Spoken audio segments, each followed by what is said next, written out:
Bonjour peuple de Dieu, c'est le pasteur Jérémie, aussi connu sous le nom de pasteur Loïc. Alors nous voulons écouter la parole de Dieu pour cette semaine. Avant tout, nous voulons commencer par une parole de prière.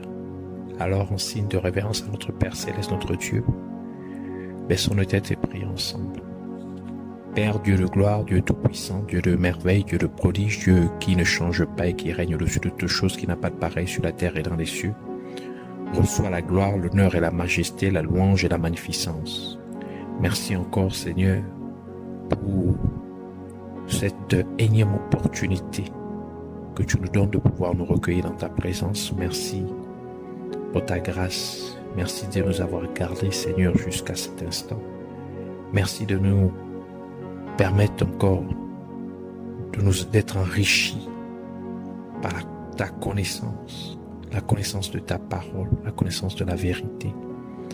Merci pour ta lumière que tu éclaires sur nos vies, sur notre conscience, sur notre intelligence, sur notre être tout entier, par ta parole, car ta parole est une lampe à nos pas et une lumière sur notre sentier.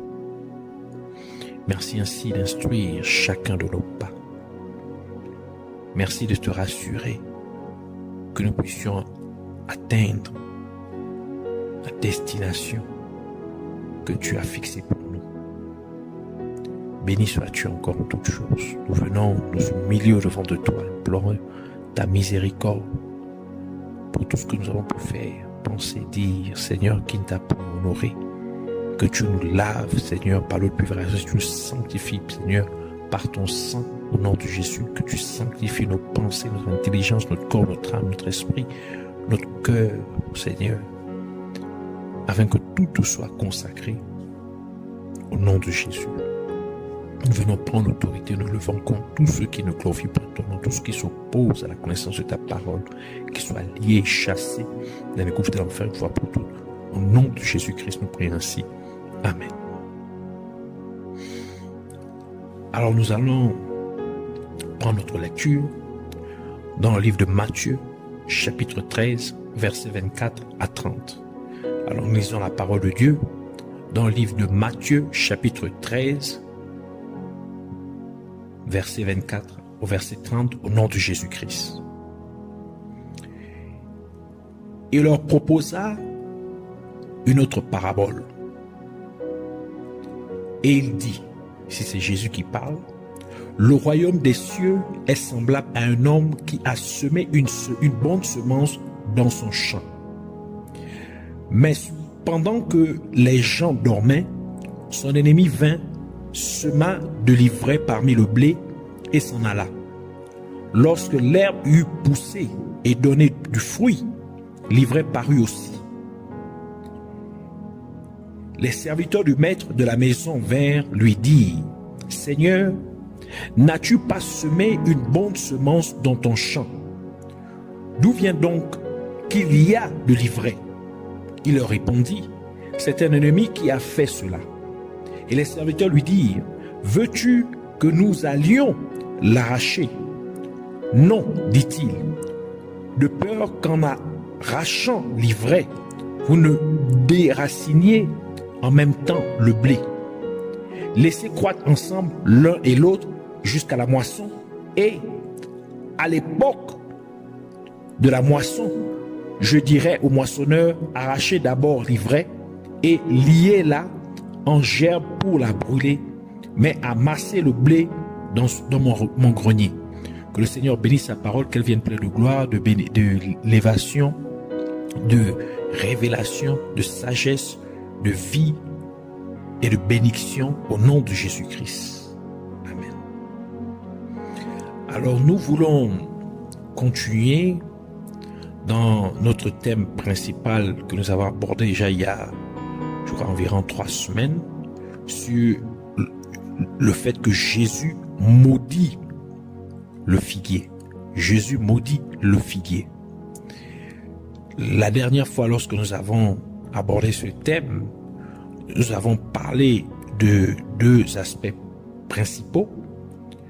L'un qui était de garder, de continuer à la bonne œuvre, en gardant ou maintenant une discipline de la prière régulière et de la méditation de la parole journalière 2 fois par jour, ainsi que un jeûne hebdomadaire, c'est-à-dire par semaine, au minimum 2 fois par semaine. Et nous avons aussi vu le fait que on reconnaît un arbre par son fruit. Et ainsi, par ce principe que Jésus nous a donné, nous pouvons ainsi reconnaître les agents des ténèbres qui s'infiltrent au milieu de l'Église, au milieu des véritables croyants, des véritables chrétiens, pour pouvoir détruire de l'intérieur l'œuvre de Dieu. Parce que une personne qui n'est pas de Dieu ne peut pas produire le fruit que Dieu aimerait voir. Parce qu'il ne peut que produire ce qu'il est. Sa vraie nature sera révélée, finira par être révélée par ses faits et gestes, ses dires ou son comportement. Aujourd'hui, nous voulons parler d'un autre aspect, c'est que l'ennemi est également occupé à semer. Donc, de la même manière que Dieu sème, l'ennemi est également occupé à semer. La terre avec tout ce qu'elle contient est le champ de Dieu. Car c'est Dieu qui l'a créé, comme la parole de Dieu le déclare dans Genèse chapitre 1 verset 1, qui dit: au commencement, Dieu créa les cieux et la terre. Jean chapitre 1 verset 1 à 3 confirme cela en disant: au commencement était la parole, et la parole était avec Dieu, et la parole était Dieu. Elle était au commencement avec Dieu. Toutes choses ont été faites par elle, et rien de ce qui a été fait n'a été fait sans elle. Et tout ce que Dieu avait créé était bon, comme l'atteste le livre de Genèse, Genèse chapitre 1 verset 31 qui dit: Dieu vit tout ce qu'il avait fait, et voici, cela était très bon. Ainsi il y eut un soir et il y eut un matin, ce fut le 6e jour. Comme Dieu sème de bonnes semences, tout comme il planta l'être humain qu'il avait créé dans le jardin d'Éden, comme nous l'avons déjà mentionné, et lu dans Genèse chapitre 2 verset 8, qui dit: puis l'Éternel Dieu planta un jardin en Éden du côté de l'Orient, et il y mit l'homme qu'il avait planté. Genèse chapitre 2 verset 15 à 17 encore dit: Dieu, l'Éternel Dieu prit l'homme et le plaça dans le jardin d'Éden pour le cultiver et pour le garder. L'Éternel Dieu donna cet ordre à l'homme: tu pourras manger de tous les arbres du jardin, mais tu ne mangeras pas de l'arbre de la connaissance du bien et du mal, car le jour où tu en mangeras, tu mourras. Ainsi, Satan sème aussi des semences, mais de mauvaises semences, comme il le fit dans le jardin d'Éden, en sémant la mauvaise semence du mensonge en Ève, en utilisant le serpent. Genèse chapitre 3 verset 1 à 6 nous dit: le serpent était le plus rusé de tous les animaux des champs que l'Éternel Dieu avait fait. Il dit à la femme: Dieu a-t-il réellement dit que vous ne mangerez pas de tous les arbres du jardin? La femme répondit au serpent: nous mangeons du fruit des arbres du jardin, Mais quant au fruit de l'arbre qui est au milieu du jardin, Dieu a dit, vous n'en mangerez point, et vous n'y toucherez point, de peur que vous ne mouriez. Alors le serpent dit à la femme, vous ne mourrez point. Donc il contredit ce que Dieu avait dit. Donc il sème ici une semence contraire à la volonté de Dieu, contraire à la vérité. Il dit, mais Dieu sait que le jour où vous en mangerez, vos yeux s'ouvriront et que vous serez comme des dieux, connaissant le bien et le mal. La femme vit que l'arbre était bon à manger et agréable à la vue et qu'il était précieux pour ouvrir l'intelligence. Elle prit de son fruit et en mangea. Elle en donna aussi à son mari qui était auprès d'elle et il en mangea. Donc, du livre de Matthieu, chapitre 13, versets 24 à 30, nous voyons que l'ennemi sème de mauvaises semences lorsque les gens qui sont censés s'occuper du champ sont endormis. Et c'est exactement la stratégie que Satan utilisa dans le jardin d'Éden, car il attendit qu'Adam soit parti et qu'Ève soit seule, afin de pouvoir semer de mauvaises semences en Ève, pour la faire pécher contre Dieu. Et la même chose est vraie quand il s'agit du nouveau jardin qui est l'Église, car Satan sème de mauvaises semences dans le peuple de Dieu, donc dans les membres de l'Église, lorsque ceux à qui Dieu a donné la responsabilité de prendre soin de l'Église sont endormis. Car autant qu'Adam, à qui Dieu avait mis en charge du jardin d'Éden, y compris d'être responsable de sa femme Ève. Ainsi, c'est quand Adam était loin d'Ève que Satan sema la mauvaise semence du mensonge en Ève pour la faire pécher contre Dieu.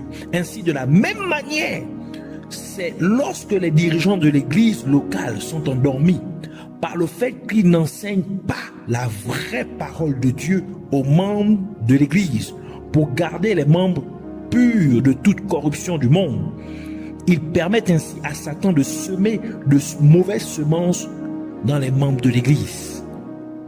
Et les dirigeants des églises locales sont également endormis par le fait qu'ils ne conduisent pas les membres de l'église dans une attitude de prière continue via des programmes de chaînes de prière régulières, car c'est lorsque l'église n'est pas sur ses gardes, par des prières constantes, que l'ennemi trouve un moyen de venir semer de mauvaises semences. Ainsi, la parole de Dieu nous dit dans 1 Thessaloniciens chapitre 5 verset 17, dit prier sans cesse.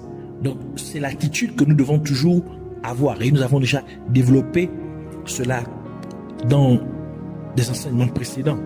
Et Matthieu chapitre 26 verset 41 confirme cela en disant, veillez et priez afin que vous ne tombiez point dans la tentation. L'esprit est bien disposé, mais la chair est faible. Ce principe est également vrai en ce qui concerne l'humanité dans son ensemble, car Dieu a placé l'Église comme gardienne de l'humanité.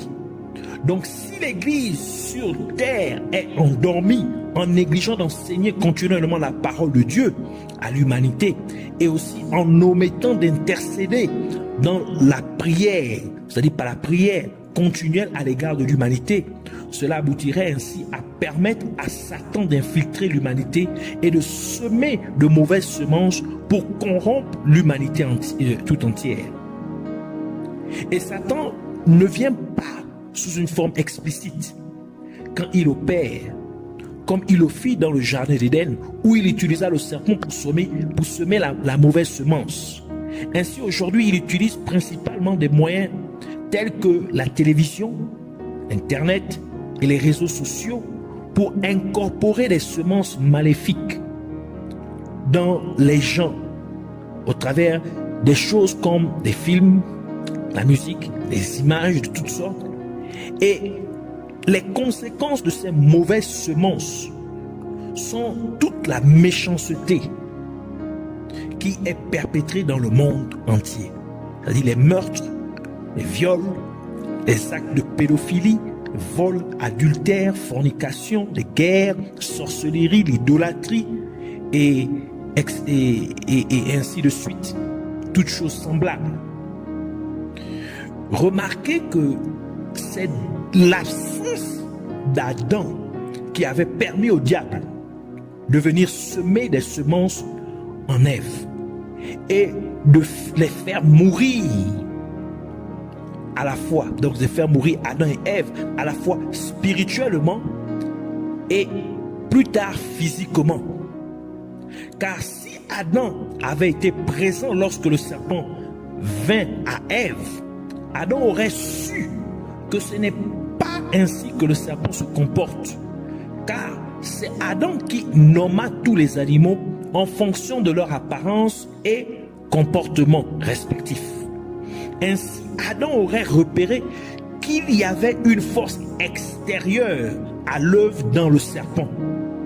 Et certainement, il aurait refusé et refuté tout ce que Satan disait au travers du serpent. Genèse chapitre 2 verset 19 à 20 nous dit: l'Éternel Dieu forma de la terre tous les animaux des champs et tous les oiseaux du ciel, et il les fit venir vers l'homme pour voir comment il les appellerait, et afin que tout être vivant portât le nom que lui donnerait l'homme. Et l'homme donna des noms à tout le bétail, aux oiseaux du ciel et à tous les animaux des champs. Mais pour l'homme, il ne trouvait point d'être semblable à lui. Cela dénote un principe très important entre mari et femme, qui est de s'assurer qu'une communication appropriée, avec transparence et un consentement mutuel soit appliqué avant que toute décision ou action ne soit prise. Donc, rassurez que en tant que couple marié, c'est-à-dire mari et femme, vous communiquez toujours, vous puissiez vous dire tout avant de agir, avant de prendre quelconque décision, que vous ayez toujours un consentement mutuel. Cela réduirait la probabilité de propagation de la mauvaise semence dans le mariage ou dans la famille. Et ce principe peut être appliqué dans toute organisation de personnes. Par conséquent, en tant que ménage, église, entreprise, famille, couple marié et ainsi de suite, vous devez toujours être sur vos gardes pour ne pas laisser Satan semer de mauvaises semences. Ainsi, le livre de Pierre dit, dans 1 Pierre chapitre 5 verset 8, il dit: soyez sobres, veillez. Votre adversaire, le diable, rôde comme un lion rugissant, cherchant qui il dévorera. Notez aussi que le maître du champ n'a pas permis au serviteur de retirer l'ivraie dès son apparition, pour la simple raison que l'ivraie, notamment du type Lolium temulantum, qui est en fait celle mentionnée dans la parabole, est très difficile de dissocier du blé, au point qu'on l'appelle faux blé. Ce n'est que lorsque l'épi apparaît, c'est-à-dire c'est lorsqu'il porte maintenant du fruit, que l'on peut facilement différencier le blé de l'ivraie. C'est pourquoi le maître du champ a demandé aux serviteurs d'attendre la récolte pour enlever l'ivraie. Ainsi, Dieu permet parfois aux gens de mauvaises semences de rester parmi les gens de bonnes semences, parce qu'il ne veut pas que les gens de bonnes semences soient moissonnés avant leur temps. Car si le peuple de Dieu serait enlevé avant l'heure, il n'aurait pas produit les fruits comme Dieu le demande. C'est pourquoi Ecclésiaste chapitre 3, verset 1 à 2 dit: il y a un temps pour tout, un temps pour toute chose sous les cieux, Un temps pour naître, un temps pour mourir, un temps pour planter et un temps pour arracher ce qui a été planté. Jean chapitre 15 verset 16, Jésus dit, ce n'est pas vous qui m'avez choisi, mais c'est moi. Je vous ai choisi et je vous ai établi afin que vous alliez et que vous portiez du fruit et que votre fruit demeure, afin que ce que vous demanderez au Père en mon nom, il vous le donne. Ainsi, le peuple de Dieu ne devrait pas être frustré quand il voit les méchants progresser au milieu d'eux. Car si Dieu le permet, c'est pour le bien de son peuple. C'est pour que son peuple puisse atteindre sa maturité. C'est pour que son peuple puisse atteindre sa saison de fécondité. Ainsi, Proverbe chapitre 24, verset 19 à 20 dit, « Ne t'irrite pas à cause de ceux qui font le mal. Ne porte pas envie aux méchants. Car il n'y a point d'avenir pour celui qui fait le mal. La lampe des méchants s'éteint. » Psaume 37, verset 1 à 2 et verset 7 à 11 ajoute en disant, « Ne t'irrite pas contre les méchants, n'envie pas ceux qui font le mal, car ils sont fauchés aussi vite que l'herbe, et ils se flétrissent comme le gazon vert. » Verset 7, « Car le silence devant l'Éternel et garde le silence devant l'Éternel et espère en lui. Ne t'irrite pas contre celui qui réussit dans ses voies, contre l'homme qui vient à bout de ses mauvais desseins. Laisse la colère, abandonne la fureur, ne t'irrite pas, ce serait mal faire, car les méchants seront retranchés, et ceux qui espèrent en l'Éternel posséderont le pays. Encore un peu de temps, et le méchant n'est plus. Tu regardes le lieu où il était et il a disparu. Les misérables, ou encore les humbles, possèdent le pays et ils jouissent abondamment de la paix.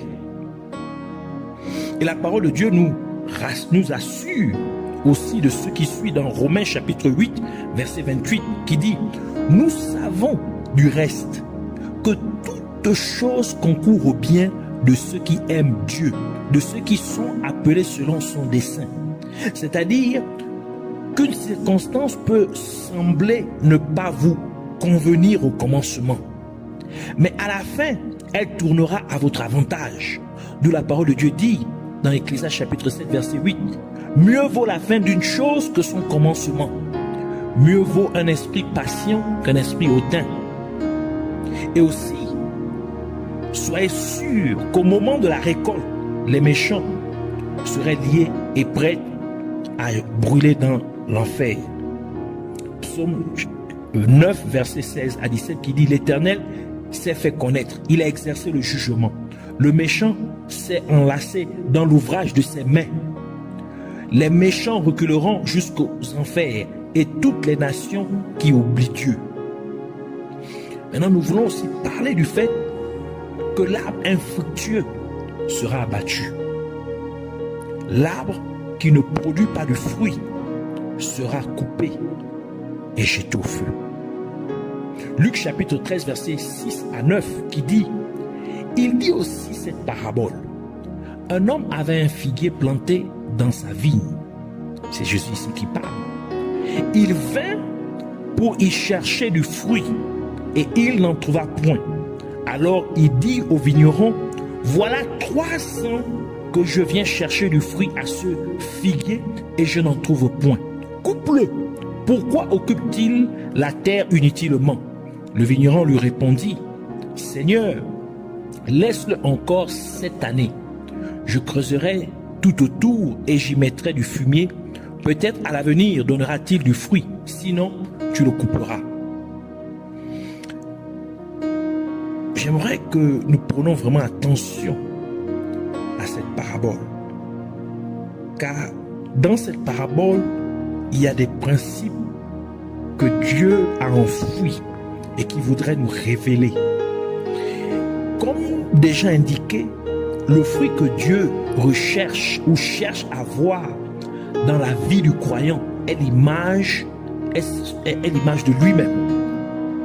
Car donc l'image de Dieu Dieu cherche à voir son image dans le croyant. Car nous avons été créés à l'image et à son image et à sa ressemblance, comme nous l'avons lu dans Genèse chapitre 1, verset 26 à 27, qui dit « Puis Dieu dit, faisons l'homme à notre image. » J'aimerais que vous faites bien attention aux termes que Dieu utilise. Faisons l'homme à notre image, selon notre ressemblance, et qu'il domine sur les poissons de la mer, sur les oiseaux du ciel, sur le bétail, sur toute la terre et sur tous les reptiles qui rampent sur la terre. Dieu créa l'homme à son image, il le créa à l'image de Dieu, il créa l'homme et la femme. De la parabole de Luc, chapitre 13, versets 6 à 9, nous pouvons voir que le maître de la vigne a passé 3 ans à chercher les fruits de ce figuier particulier. Le chiffre 3 représente également le chiffre de la confirmation. Donc, représente la confirmation. Dans ce cas particulier, il s'agit de confirmer si la personne a porté ou non le fruit que Dieu recherche. Deutéronome chapitre 19, verset 15 qui dit, la deuxième partie du verset dit, un fait ne pourra s'établir que sur la déposition de 2 ou 3 témoins. 2 Corinthiens chapitre 13 verset 1 confirme cela. Deuxième partie toujours du verset qui dit, toute affaire se réglera sur la déclaration de 2 ou 3 témoins.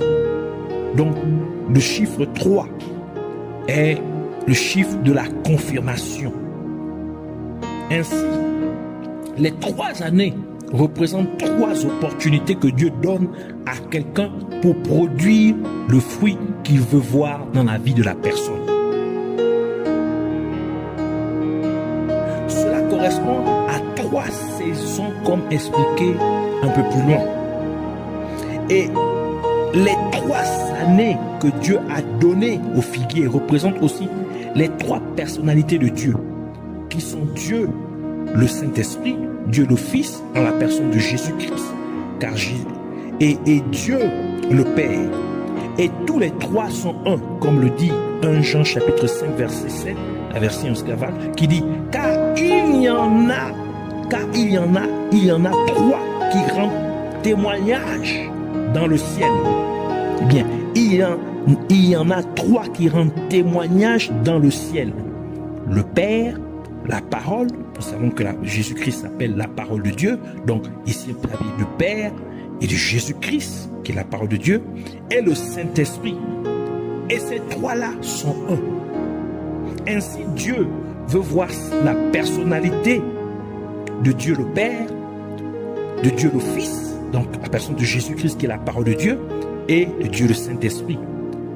Et parce qu'ils sont tous un, donc ils ont tous besoin d'être dans la personne, car l'être humain a été créé à l'image de Dieu par rapport à ces 3 personnalités de Dieu. D'où Dieu a dit, comme nous l'avons lu, créons l'homme